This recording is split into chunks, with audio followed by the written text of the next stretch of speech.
Hello everybody, welcome back to another video. Today I'm going to be doing a 2022 governor prediction best case scenario for Republicans. So this isn't a specific prediction that I think will happen, but I think it's the best case scenario for Republicans, the best they can potentially do in the upcoming 2022 midterms for all of the governor elections coming up. For a start, please consider subscribing if you are new. It would be greatly appreciated. I'm almost at 250 subscribers. If you like the video as well, please consider leaving a like. Anyways, getting into the video, we'll start with the safe states for the Republicans in this case. These might look a little different if with it being a best case scenario. Texas would be safe. I probably would put it likely in a... polling has it pretty much at a safe, likely to safe margin already, but in a best case scenario, it would be guaranteed safe. Kansas, I think, would end up being safe as well. Alaska would be safe. And so would Florida, actually. And then, obviously, Vermont and New Hampshire would be safe in this scenario. And then we have Georgia, which I do believe would also be safe. With Brian Kemp polling in a high likely margin, I see it very possible and likely he would be able to probably get it over 10 points in this scenario. And again, Florida trending to the right. DeSantis is polling about 5 to 8 ahead on average between the polls. The more accurate polls have him around 8 to 10. He's probably going to get about 10 points ahead. Now, these are all of the safe states, I'd say, for Republicans. Now, safe for Democrats, I still think California would be safe. So would Hawaii. I think Massachusetts, Maryland, and Connecticut, and I guess Rhode Island as well. And then that is it. Those are all of the safe states for Democrats. Now, moving on to likely states. In this case, I do think Wisconsin is likely, potentially even safe, but I'm going to go with likely. I also believe in this case, Arizona and Nevada, both states that I'm putting in a lean margin right now in my actual prediction, would go likely Republican. I think Kari Lake and Lombardo would both do very well in this scenario. And then even Pennsylvania, I'd put in a likely margin as well. Now, I think this is probably close to all of the likely states for Republicans, but there are no likely Democrat states in this scenario. Now, moving on, we have lean states. This one, I'll start with the Democrat states that are lean. In this case, I'd put Illinois as lean, and I think that's it. Now, lean Republican, I'd put Michigan in lean. I'd even put Maine in lean, and Minnesota in lean, as well as New Mexico. Now, from this point, these will be the closest states in this scenario. No, Oregon would be lean. I do think it's actually very possible right now that Republicans could win it. The voting is being split between 3 candidates, a Republican, a Democrat, and another left-wing candidate in third party. So there's a lot of polling that has Republicans pretty much within a margin of error. It's basically a toss-up race as it is. So to assume that you could get over 1% in a best-case scenario for the Republican candidate is very likely.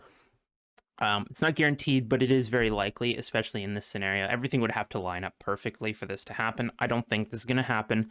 Just to be clear to all those who are going to freak out and say, "Oh, this is a wish cast. This is a horrible prediction."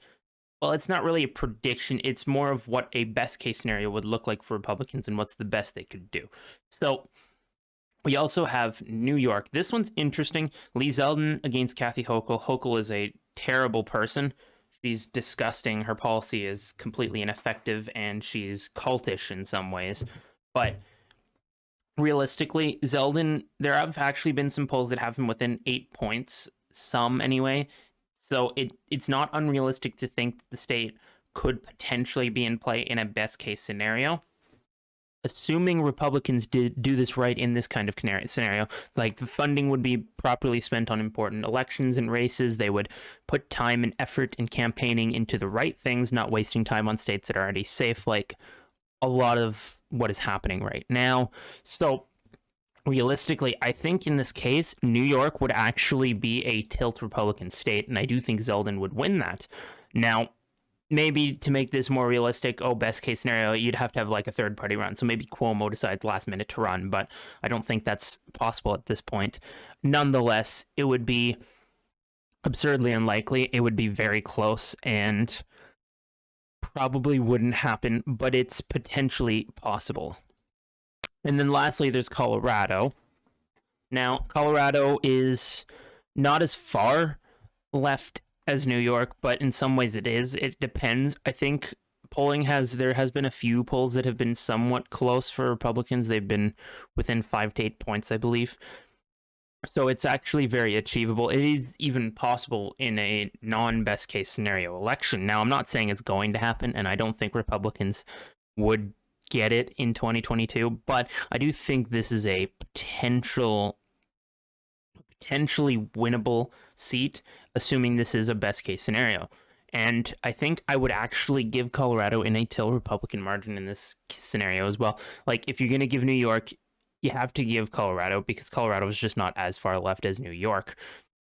Now, yeah, I know New York is almost as far left as these states, and same with Illinois, but there's just been more polling to suggest that it's potentially within reach compared to these states. These states have not shown much that would show a Republican anywhere close.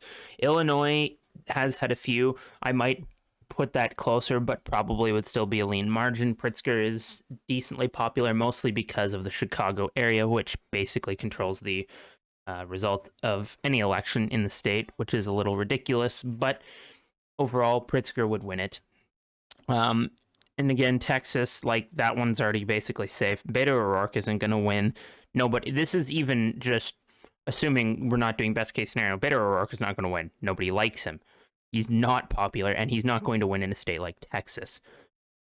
But anyways, that's the prediction. This is what I think a best case scenario for Republicans with the 2022 governor elections in the midterms would look like. Let me know what you think. Do you disagree with some of my picks? Do you agree? Do you think this is completely unrealistic? You're probably right, but to those of you who think it's completely impossible, you're wrong. It is actually very possible. Not likely. By no means, but let me know what you think in the comments. Leave a like on this video if you enjoyed, and please consider sharing this video with your friends and family. Subscribe as well if you are new. Anyways, that's all for now. Hope you guys have a good night.